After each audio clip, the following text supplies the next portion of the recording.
Hi friends.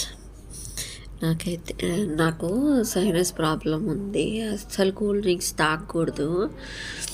మొన్న డీమార్ట్కి వెళ్ళాం మేము. ఒకటి థమ్స్అప్, ఒకటి ఫ్యాంటా, ఒక స్ప్రైట్, ఇంకేంటి మాజా, మొత్తం ఒక 500 కూల్ డ్రింక్స్ తెచ్చాము. అన్నీ ఆఫర్ ఉన్నాయి 70 రూపీస్ అని చెప్పి. తెచ్చి ఒక్కొక్కటి ఫ్రిడ్జ్లో పెట్టి ఎంజాయ్ చేశాను తాగుతూ హ్యాపీగా. ఇప్పుడేమో కోల్డ్ వచ్చింది, సైనస్. అవేమో నాకు కూల్ డ్రింక్స్ అంటే ఇష్టము. అవి తాగకూడదు అసలు. కానీ ఏం చేస్తాం, తెచ్చి ఫ్రిడ్జ్లో పెట్టిన తర్వాత ఇంకా తాగకుండా ఉంటాము అసలు. అప్పుడప్పుడు ఎంత తాగకూడదని కంట్రోల్ చేసుకున్నా అప్పుడప్పుడు అంతే.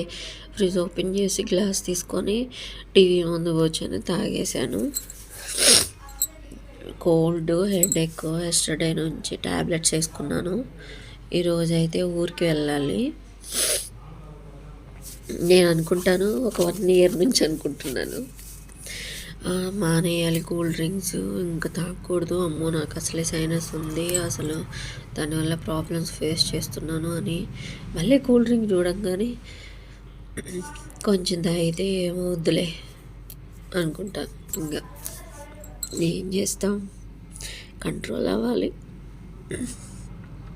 Thanks for watching.